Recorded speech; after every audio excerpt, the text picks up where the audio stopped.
advertising and promotion strategy， 即係廣告及推廣嘅策略啦。咁亦都係因為呢一科而令到我知道應該點樣去揀一個適合嘅媒體去俾我哋嘅雜誌去做翻一啲宣傳，點樣去用最少嘅 budget 去到最佳嘅效果咯。我諗你早一個禮拜上嚟會考課，之前上嚟啦，等人哋揀多啲科啊，因為呢一科咧對於整個但係你話已經係好 hit 㗎咯喎。學院聽到我哋嘅節目，咪開多一科呢啲咯。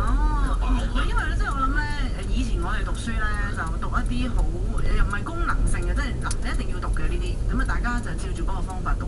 但係時移世易咧，我發覺你頭先啊，即係 Connie 讀呢一個嘅課程咧，其實根本就係好 practical 好實用。係啊，依家呢個社會就係會考得唔好，係咪好緊要咧？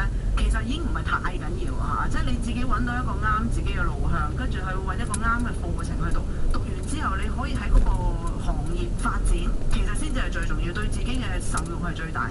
我頭先聽你講，你讀完呢個課程，你有好好嘅實習機會啦，都學咗好多嘢。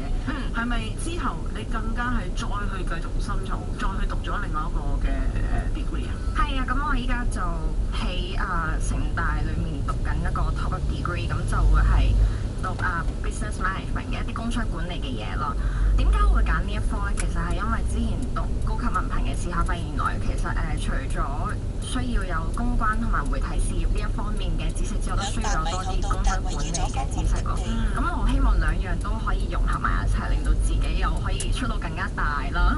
係啊，讀到第幾年啊？依家其實讀到中間，因為我讀到今年年尾就完㗎啦。我有 summer term， 我暑假要翻學嘅，咁我翻完今個暑假再繼續一路讀到去年尾，咁我就畢業啦。係老師即係 Connie 嗱。